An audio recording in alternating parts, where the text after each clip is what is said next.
Normal सी housewife थी तो मुझे कुछ करने का बड़ा मन था अपने एनवायरनमेंट के लिए, अपने समाज के लिए। तो सोचती थी कि कुछ ना कुछ करूं, लेकिन बच्चों की जिम्मेदारी में कर नहीं पाती थी। अब मुझे थोड़ा सा टाइम लगा तो सोचे कुछ ना कुछ किया जाए। ऐसी मंदिर गई हुई थी, देखा भगवान को फूल चढ़ाया हमने, लेकिन पंडित जी ने उठा के वो साइड में रख दिया। देखा उसके बाद क्या, उसके बाद वो कूड़े में चला गया, नदी में चला गया। बड़ा हर्ट हुआ।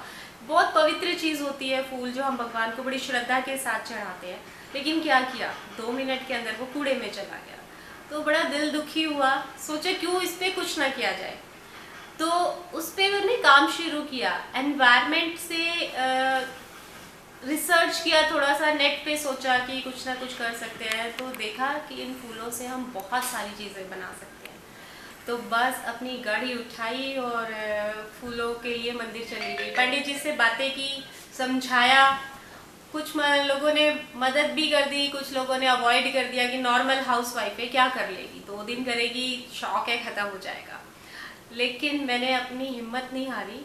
मैं रोज़ जाती, रोज़ वहाँ से फूल लेती और उन फूलों को रिसाइकल करना शुरू कर दिया।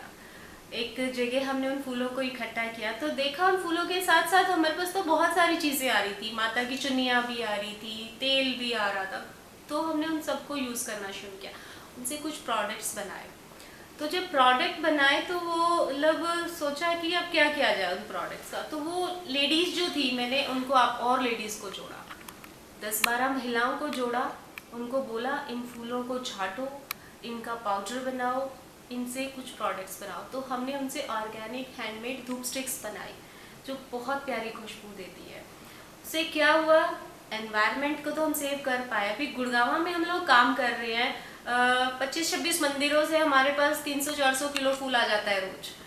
उन फूलों से हम लोग बहुत प्यारी प्यारी चीज़ें बनाते हैं। और एनवायरनमेंट के लिए तो काम किया ही किया, एम्प्लॉयमेंट के लिए भी किया। हमने एक टीम खड़ी की जिसमें औरतें काम करती हैं। वो औरतें जो घर में खाली थी, गरीब थी, लेकिन जिनके पास छोटा बच्चा है या सास बीमार है, नहीं बाहर जा पा रही थी, ऐसे औरतों को हमने जोड़ा। और वो अपने घरों से ही काम करती है, हमें प्रोडक्ट बना के देती है। बहुत सारी महिला हमारे साथ भी काम करती हैं। तो इस तरीके से हमने मैं कहना चाहूँगी कि एनवायरनमेंट के लिए ये काम शुरू किया और उससे मुझे बड़ी खुशी मिलती है, क्योंकि समाज के लिए करना हर एक इंसान का फर्ज भी है और उसे करना चाहिए, मेरा ये मानना है। तो मैंने अपनी तरफ से ये ड्यूटी निभाई। आप सबसे भी रिक्वेस्ट करती हूँ कि प्लीज़ कुछ करिए। प्रॉब्लम्स के बारे में अगर बात करें तो कोई भी काम शुरू करते हैं तो प्रॉब्लम्स तो आती ही आती हैं। मेरे साथ भी आई, बहुत लोगों ने सीरियसली नहीं लिया, पर अब धीरे धीरे प्रॉब्लम सॉर्ट आउट होती जा रही हैं। मार्केटिंग में दिक्कत आती है। हमने जब सेल करना शुरू किया, हमने वेबसाइट के थ्रू, फेसबुक के थ्रू ऑनलाइन मार्केटिंग की, लेकिन अभी भी बहुत सारी चीज़ें हैं जिसकी मुझे रिक्वायरमेंट है, ताकि मैं उन लोगों को सैलरी दे पाऊँ जो लोग काम कर रहे हैं। तो आपसे यही कहना चाहूँगी कि कुछ भी हेल्प कर सकते हैं तो आप ज़रूर कीजिए, और उन लोगों के घर का चूल्हा जलाने में मदद कीजिए जो हमारे साथ जुड़े हुए हैं। ये मेरे हस्बैंड हैं विनीत सहरावत, ये मुझे बहुत सपोर्ट करते हैं। तो स्टार्टिंग में जैसे मैंने देखा कि भाई सुबह 4 बजे उठ के गाड़ी लेके निकल जाती थी मंदिरों के लिए, और पूरा महीना कंटिन्यू ये करती रही, जो मुझे बिल्कुल भी विश्वास नहीं था कि भाई पूरा महीना कंटिन्यू हो जाएगा। फिर लगभग 1.5-2 महीने के बाद जब इन्होंने मेरे को अपना प्रोडक्ट दिखाया, तो मैं क्या, जो मंदिरों से फूल आ रहे थे उनके पंडित जी, मैं और जिन्होंने भी हमने ये प्रोडक्ट देखा, हम सभी बहुत हैरान थे।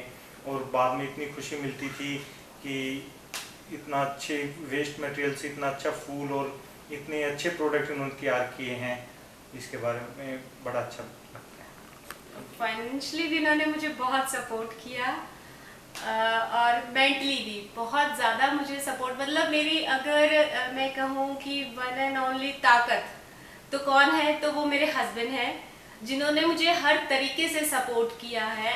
एक हाउसवाइफ होते हुए उन्होंने मुझ पर इतना विश्वास दिखाया कि ठीक है तू जा कर ले, मैं तेरे पीछे ही खड़ा हूँ। तो मुझे कभी भी दिक्कत आती है तो मैं इनके पास पहुँच जाती हूँ और ये मुझे हेल्प कर देते हैं।